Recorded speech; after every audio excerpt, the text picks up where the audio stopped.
എല്ലാവർക്കും നമസ്കാരം. ഞാൻ ഡോക്ടർ ജോയ്സ് കെ ജോർജ്. പുതിയ വീഡിയോയിലേക്ക് സ്വാഗതം. ഇന്നിപ്പോൾ ആളുകളെ ഏറ്റവും കൂടുതൽ അലട്ടുന്ന ഒരു പ്രശ്നമാണ് മുടികൊഴിച്ചിൽ.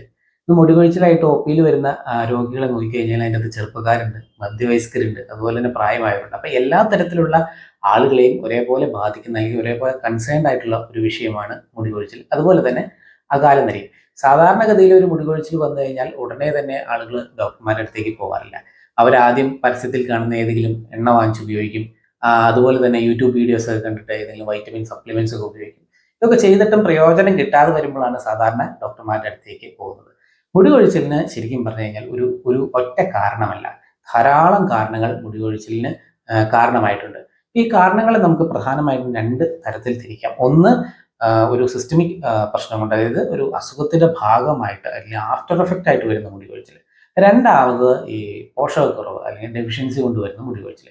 ഇപ്പോൾ ഒരു ഡിസീസ് ഓറിയന്റഡ് ആയിട്ട് നമ്മൾ നോക്കിക്കഴിഞ്ഞ് കഴിഞ്ഞാൽ ഇപ്പം ഒരു ഇൻഫെക്ഷൻ കൊണ്ട് മുടി കൊഴിച്ചിൽ വരും. പെറ്റീനിയ ക്യാപിറ്റിസ് എന്ന് പറയുന്ന ഒരു ഫംഗൽ ഇൻഫെക്ഷൻ, അതുകൊണ്ട് ഈ സ്കാറിംഗ് അലോപേഷ്യ എന്ന് പറയുന്ന വട്ടത്തിൽ മുടി കൊഴിച്ചിൽ ഉണ്ടാവും. അതുപോലെ തന്നെ ഒരു ഓട്ടോഇമ്യൂൺ കണ്ടീഷനാണ് അലോപേഷ്യ ഏറിയേറ്റ. അതൊരു ഒരു നോൺ സ്കാറിംഗ് അലോപേഷ്യയാണ്. അപ്പോൾ അത് വട്ടത്തിൽ മുടി കൊഴിച്ചിൽ ആയുർവേദത്തിൽ ഇന്ദ്രലുപ്തം എന്നൊക്കെ പറയുന്നത് നിങ്ങൾ കണ്ടിട്ടുണ്ടാവും.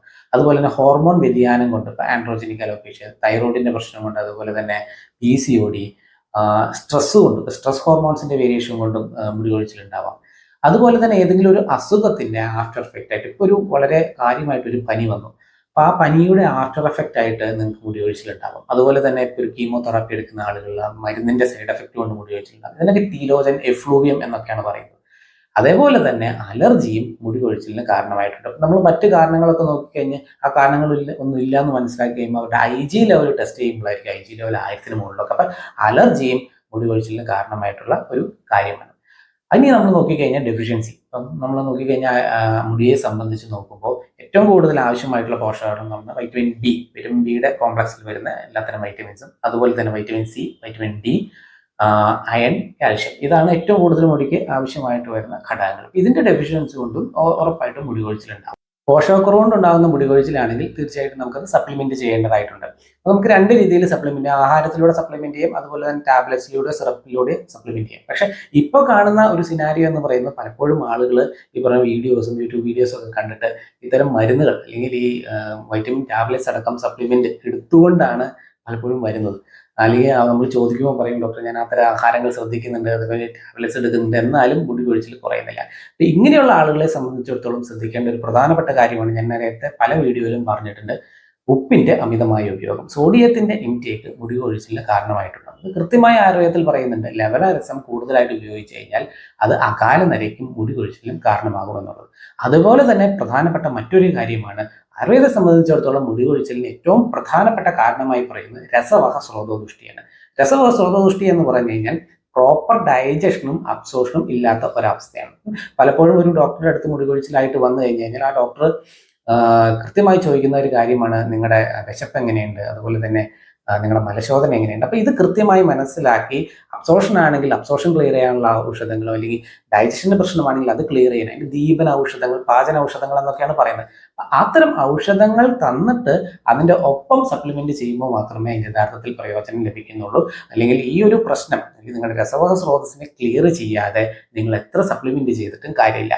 അപ്പോൾ ഒരു മുടികൊഴിച്ചിൽ എന്ന് പറയുമ്പോൾ മറ്റൊരു കാര്യം കൃത്യമായി മനസ്സിലാക്കേണ്ടതെന്ന് വെച്ച് കഴിഞ്ഞാൽ, ഒരു 50 മുതൽ 100 വരെ ഉള്ള മുടികൊഴിച്ചിൽ നോർമലാണ്. കാരണം ഈ ഒരു ഹെയർ സൈക്കിൾ എന്നുള്ള ഒരു പ്രോസസ് ഉണ്ട്. അതായത് anagen phase, catagen phase, telogen phase എന്നൊക്കെ പറയുന്ന ഫേസുകളുണ്ട്. അപ്പം ആ ഒരു സൈക്കിളിലൂടെയാണ് മുടി വളരുന്നത്. അപ്പം ഒരു 50 മുതൽ 100 വരെയുള്ള മുടികൾ ദിവസവും പൊഴിഞ്ഞു പോയി എന്നുള്ളത് അതൊരു പ്രശ്നമല്ല.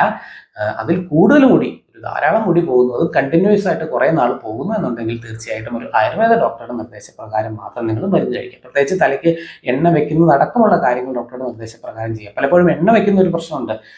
ഈ പരസ്യത്തിൽ കാണുന്ന എണ്ണ വാങ്ങിച്ച് ഉപയോഗിക്കും, ഏറ്റവും അവസാനം നീർക്കെട്ടായിട്ട് കഴുത്തിന് വേദന, ചെവിക്ക് വേദന, ഇത്തരം പ്രശ്നങ്ങളും ഡെവലപ്പ് ചെയ്യാനായിട്ട് സാധ്യതയുണ്ട്. അപ്പോൾ ഒരു ഡോക്ടറെ സംബന്ധിച്ചിടത്തോളം നിങ്ങളുടെ അവസ്ഥ മനസ്സിലാക്കി, നിങ്ങളുടെ പ്രകൃതി മനസ്സിലാക്കി, നിങ്ങൾക്ക് ആപ്റ്റ് ആയിട്ടുള്ള ഔഷധങ്ങൾ, അതപ്പോൾ കാരണം മനസ്സിലാക്കി ചികിത്സിക്കുക എന്നുള്ളതാണ് ഏറ്റവും പ്രധാനപ്പെട്ട കാര്യം. ഇപ്പം ഒരു ഡിസീസ് കൊണ്ട് വരുന്ന പ്രശ്നമാണോ, അത് ഒരു ഡെഫിഷ്യൻസി കൊണ്ടാണെങ്കിൽ ഉള്ള പ്രശ്നമാണോ, ഇനി ഡെഫിഷ്യൻസി കൊണ്ടാണെങ്കിൽ നിങ്ങളുടെ അബ്സോർഷൻ എങ്ങനെയാണ്, നിങ്ങളുടെ ഡൈജഷൻ എങ്ങനെയാണ്, ഇതെല്ലാം കൃത്യമായി വിലയിരുത്തി ഔഷധങ്ങൾ തരുമ്പോൾ മാത്രമേ മുടികൊഴിച്ചിലിനെ സംബന്ധിച്ചിടത്തോളം ശാശ്വതമായിട്ടുള്ള പരിഹാരം ഉണ്ടാകുന്നുള്ളൂ. അപ്പോൾ ഈ ഒരു ഇൻഫോർമേഷൻ നിങ്ങൾക്ക് ഉപകാരപ്പെട്ടെങ്കിൽ നിങ്ങൾ ആളുകളിലേക്ക് ഷെയർ ചെയ്യുക. വീഡിയോ ഇഷ്ടപ്പെട്ടെങ്കിൽ ലൈക്ക് ചെയ്യുക. അതുപോലെ തന്നെ എന്തെങ്കിലും സംശയം ഉണ്ടെങ്കിൽ കമന്റ് ചെയ്യാം. മറ്റൊരു വീഡിയോയുമായി കാണാം. Thank you.